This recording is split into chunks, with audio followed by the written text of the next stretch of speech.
Halo, assalamualaikum warahmatullahi wabarakatuh. Jumpa lagi bersama Bara Service di channel Bara Alfali, tempat belajar memperbaiki elektronik rumah tangga. Oke teman-teman, apa kabarnya? Semoga sehat selalu ya, dan semangat puasanya, sebentar lagi lebaran teman-teman. Oke teman-teman, di video kali ini saya akan membagikan cara memperbaiki dinamo mesin cuci ya. Ini untuk langkah pertama. Ini teman-teman bisa, kalau teman-teman yang nggak ada gerindra lagi patah dong, yang nggak ada gerinda ya, itu teman-teman bisa pakai, contohnya ini pakai baut saya, cuman ini harus pakai paku yang kuat ataupun ini ya, paku, biasanya saya pakai paku beton ya teman-teman ya. Nah ini hanya sekedar contoh ya, pakai baut ini pasti nggak bakalan kuat ya. Jangan pakai baut, pakai paku baja ya, atau paku tembok teman-teman, karena kalau pakai baut seperti ini dia bakalan bengkong, bautnya nggak kuat. Oke, intinya seperti itu, diketok di bagian sini ya. Nah itu harus teman-teman getok, ada 4 sisi ya, ini harus digetok semua. Itu kalau teman-teman tidak ada gerinda ya. Kalau ada gerinda, teman-teman bisa gerinda di bagian depan ataupun bagian belakangnya ya. Nah seperti ini, kalau saya sih lebih senang di bagian depan, di bagian belakangnya teman-teman, itu lebih lembut. Jadi ini contoh aja, kita contohin kalau di bagian depannya kita gerinda ya.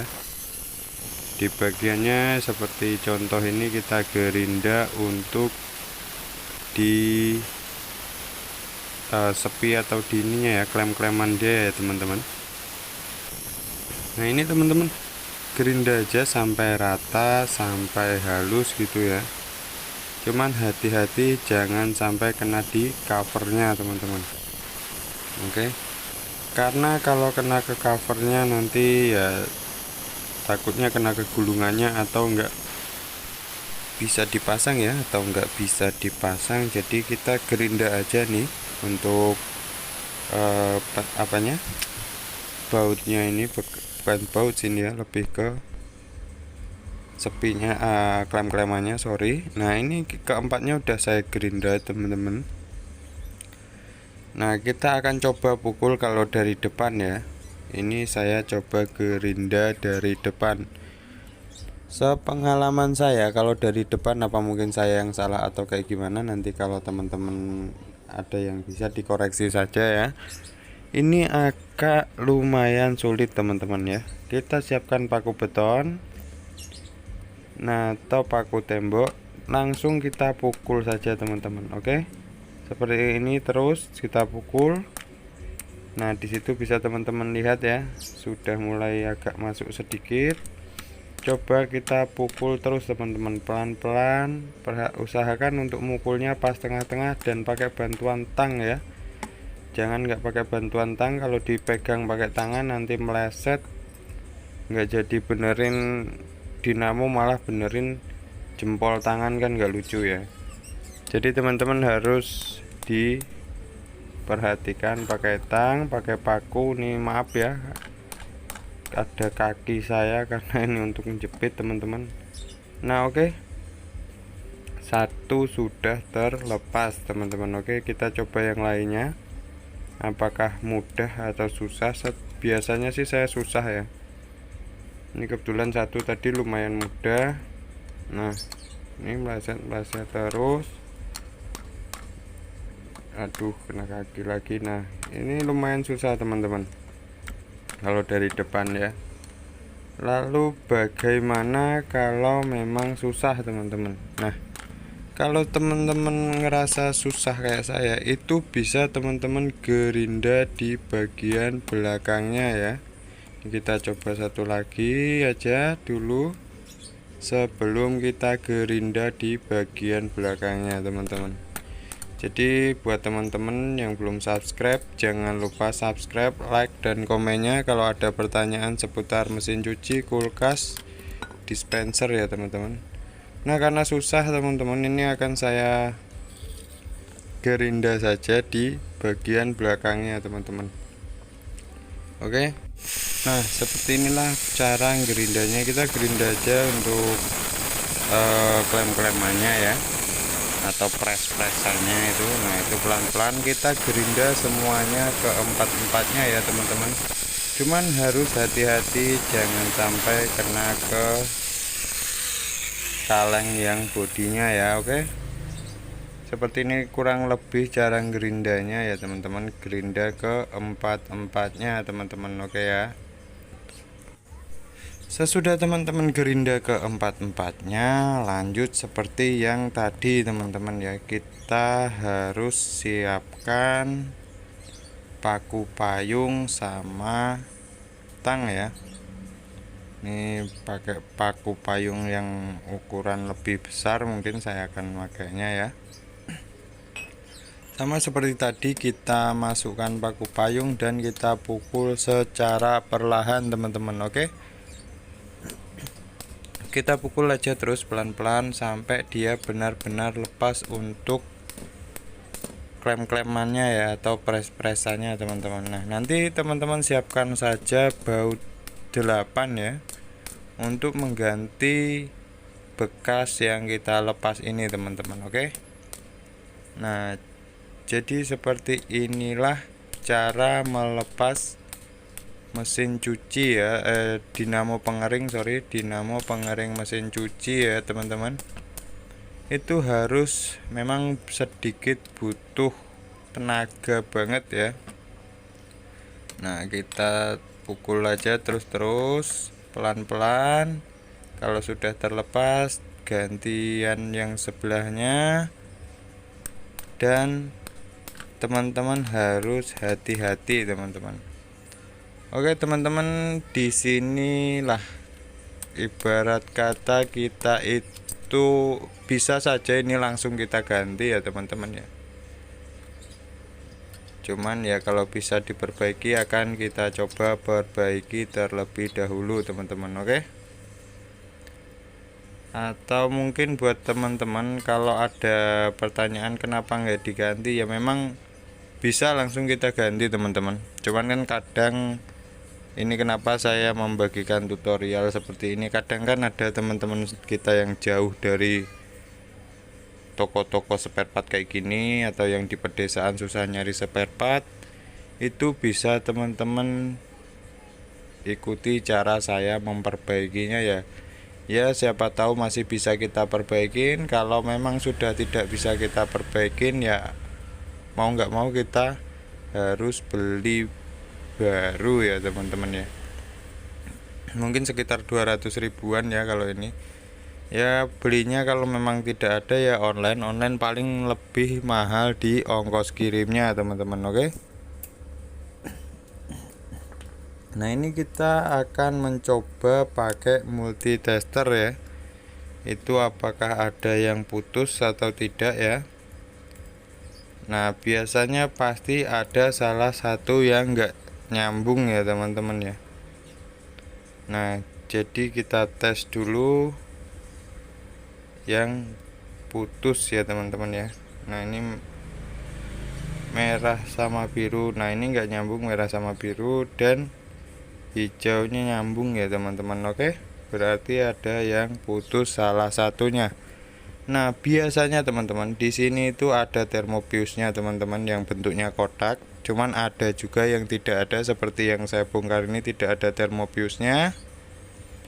Nah, di situ teman-teman kalau memang ada termopiusnya, itu bisa langsung teman-teman putus saja talinya, dan teman-teman langsungin nggak apa-apa termopiusnya, atau diganti termopiusnya itu jauh lebih baik. Oke ya, kalau memang tidak ada ya diganti, kalau memang ada ya diganti, kalau tidak ada ya dilangsungkan kalau ada termopiusnya ya. Kalau nggak ada ya seperti ini, kita akan coba potong ya teman-teman. Nah, kita lepas dulu talinya. Ini saya pakai cutter, atau teman-teman bisa pakai gunting ya kalau ini. Dan satu yang harus diperhatikan ya, Jangan sampai kena di gulungannya teman-teman, oke? Jangan sampai kena di kabel tembaganya ya. Ini sebenarnya enggak tembaga sih, ini aluminium ya, pasti aluminium. Kenapa? Karena kalau tembaga dia jarang korosi.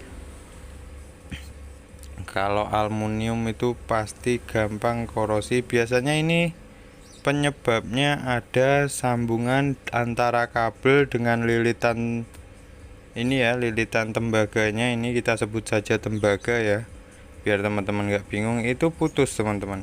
Nah, ini kita coba tarik, ternyata nyambung. Kita cek dulu ya teman-teman. Kita cek untuk di sambungan kabelnya yang satu oke ya. Nah, oke. Ini aman berarti teman-teman. Nah, kita lanjutin potong ya. Kita lanjutin potong di yang satunya lagi. Cuman teman-teman benar-benar harus diperhatikan, jangan sampai kena di gulungan kabel tembaganya teman-teman. Biasanya kan orang asal potong nggak diperhatiin, malah kena di gulungan kabel tembaganya. Nah, oke. Di sini kita akan coba potong semuanya ya. Dan ini bisa dilakukan kalau teman-teman itu ngecek ya. Jadi sebelum dibongkar ininya, sambungan antara kabel dengan lilitan tembaga ini, teman-teman harus cek apakah ada yang kebakar apa tidak. Kalau memang tidak ada yang kebakar, itu ya berarti bisa eksekusi seperti ini ya. Cuman ini juga enggak menjamin 100% berhasil teman-teman ya, oke. Saya ingatkan lagi, ya mungkin sekitar 80% itu berhasil, ada 20%-nya enggak berhasil. Kenapa? Karena kadang kalau enggak tembaga ya, aluminium seperti ini, itu biasanya ada yang putus di dalam ataupun berjamur gitu, putus. Itu enggak kelihatan. Sebenarnya bisa kita cari jalur putusnya, cuman enggak saya praktekkan. Kenapa? Karena biasanya itu sedikit rumit dan susah untuk dilakukan sendiri di rumah ya teman-teman, oke. Nah, di sini kita lihat untuk sambungan yang kabel satunya teman-teman ya. Nah, di sini kita lihat, dan teman-teman harus benar-benar hati-hati, jangan sampai kena di gulungan tembaganya ya, oke. Nah, ini coba kita lepas yang ini, kabel satunya. Nah, bisa teman-teman lihat ya, ini belum kita tarik sekenceng aja dia sudah lepas teman-teman. Berarti penyakitnya ya di kabel yang ini teman-teman, oke. Nah, ini nanti harus kita lepas semuanya, kita periksa. Jadi kan dia ada 3 kabel ya, ini cuman sambungan aja, ini sambungan dari luar, kabel biru disambung dengan ini. Nah, yang perlu kita perhatikan yang ini teman-teman. Sebelum itu kita rapihin dulu deh ya. Kita tarik ya, kita tarik untuk selongsongnya ya teman-teman. Kita tarik selongsongnya. Nah, ini pelan-pelan, jangan terlalu dipaksa. Kalau memang keras ya bisa teman-teman panasin terlebih dahulu pakai korek ya. Nah, ini. Dan satu lagi teman-teman ya, untuk penyambungan ini, nih kabel ini teman-teman nggak bisa, kalau bisa sih jangan disolder ya, lebih baik dijepit saja teman-teman. Karena ini tembaga kan, karena ini bukan tembaga, jadi kita harus ekstra hati-hati ya teman-teman ya. Tahannya atau kuatnya itu nggak sekuat tembaga, oke. Nah, ini yang satu ini sambungan aja, kabel dari warna biru, mungkin kabelnya kurang atau kayak gimana. Ini aslinya untuk kedudukan di fuse ya, tapi ya karena sebagian produk itu nggak pakai bius teman-teman, jadi ini hanya sambungan seperti ini saja ya. Oke, ini nggak ada masalah, kita cek ya, masih oke ya, masih kuat kabelnya, jadi kita bungkus saja lagi, langsung kita eksekusi yang putus tadi teman-teman. Oke ya, yang ini juga aman, kita cek dulu deh biar sama-sama enak. Teman-teman lihat juga yang ini, nah itu bisa teman-teman lihat, nah itu masih aman teman-teman ya, kabelnya loh kok ngeblur ini. Nah gitu deh, nah ini masih aman, berarti tinggal kita bungkus lagi teman-teman. Oke, nah di sini ya, di sini dan di sini kita akan menyambung yang hijau ini teman-teman. Oke, sebelum kita sambung, ini bisa dilepas enggak? Ternyata tidak bisa dilepas ya. Wis, nanti akan kita sambung ya. Sebelum itu teman-teman harus kerik dulu ya untuk ini kabelnya ini. Nah kita kerik pelan-pelan, maksudnya tipis saja kita untuk ngilangin pembungkusnya ya. Jadi ini ada pembungkusnya. Nah kalau udah kelihatan putih seperti ini, kita pindah ke sisi-sisi yang lainnya. Jadi harus kita kupas teman-teman untuk di pembungkusnya aja teman-teman lihat. Nah aduh, ngeblur lagi ya, inilah ya, ini kelihatan lah ya putih sama enggaknya. Nah yang ini kabelnya ini kita akan putus terlebih dahulu teman-teman. Oke, kita akan putus. Jadi buat teman-teman sekali lagi yang belum subscribe, monggo di subscribe, dan yang belum ada pertanyaan, kalau ada pertanyaan silahkan ditanyakan di kolom komentar. Dan ini ibarat kata seperti ini ya teman-teman ya, ini kita lakukan ya untuk sementara. Memang lebih baik itu kalau teman-teman ganti ya, cuman ibarat kata untuk kayak teman-teman yang di jauh dari tempat alat spare part ini, apakah ini bisa dilakukan? Bisa teman-teman. Saya kadang kalau memang dia masih yang bagus, ini bahkan bisa bertahan untuk 6-7 bulan teman-teman ya.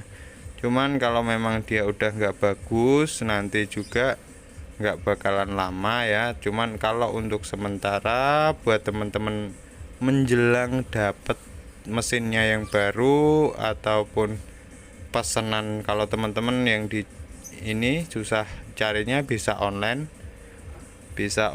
itu sekitar, beli aja yang langsung tembaga teman-teman, itu sekitar 200 harganya ya, ditambah ongkos kirim. Anggap aja teman-teman yang jauh ya, kayak saya pernah ngecek ongkos kirim apapun ke kampung saya. Kalau saya kan tinggal di Tangerang teman-teman, cuman saya pernah ngecek di kampung saya kan asli Jawa, cuman keturunan Jawa tinggal di Sumatera, itu ongkos kirim bisa sampai 100.000 ya, kurang lebih 300. Kalau bisa kita ganti, langsung kita ganti saja. Nah ini saya jepit ya, balik lagi ke sini, kita jepit pakai kawat. Teman-teman bisa jepit pakai ya apapun itu, yang penting bisa dijepit dan kuat ya teman-teman. Oke, bisa dijepit dan kuat, enggak gampang lepas. Intinya kenapa enggak saya solder? Saya pernah nyolder, jadi saya solder teman-teman, dan itu malah untuk ketahanan atau keawetan itu sedikit nggak awet gitu ya teman-teman ya. Nah oke, nah di sini bisa teman-teman lihat, ini kita jepit. Intinya ya jepit aja, kita bantu pakai tang, dan nanti kita coba tarik ya teman-teman ya. Kalau sudah selesai nanti kita coba tarik. Nah itu ada kereta lewat ya, biasalah kereta karena saya nggak jauh dari stasiun. Nah, ini kita coba untuk tarik dan udah kuat. Nah, jika sudah seperti ini, tinggal kita rapihkan dan kita coba apakah masih berfungsi ya teman-teman. Oke, ini sebelum itu kita lepas talinya dan nanti kita ganti pakai tali baru teman-teman. Dan untuk penarikan tali juga harus hati-hati, takutnya nanti ada yang ketarik masih nyangkut di gulungannya. Kalau memang keras jangan terlalu dipaksakan ya, takutnya malah nanti lilitan tembaganya ya itu ketarik malah putus ya teman-teman. Nah, di sini kita siapkan talinya terlebih dahulu untuk menali. Kita harus pakai tali ini ya, tali ya biasa saya pakai gulung dinamo, tali ini. Nah, selesai kita tali teman-teman, nanti akan kita coba, cuman kebetulan ya saya mohon maaf karena saya kehabisan baut 8, jadi mungkin nggak saya coba ya teman-teman ya. Cuman insya Allah kalau teman-teman melakukan seperti yang saya lakukan, insya Allah dinamo teman-teman bisa hidup kembali ya. Nah, untuk teman-teman yang ada pertanyaan silahkan ditanyakan di kolom komentar, dan yang belum subscribe silahkan subscribe, dan yang sudah subscribe saya ucapkan terima kasih teman-teman. Oke, teman-teman bisa simak video saya memperbaiki ini ya, dinamo pengering ini teman-teman. Itu juga sudah ada di video yang lainnya, itu sudah ditonton 10.000 kali. Di situ full dari awal sampai akhir, dan ini kebetulan karena saya nggak ada baut 8 jadi nggak saya coba teman-teman. Oke, sekian video saya, sampai jumpa di video selanjutnya. Wassalamualaikum warahmatullahi wabarakatuh.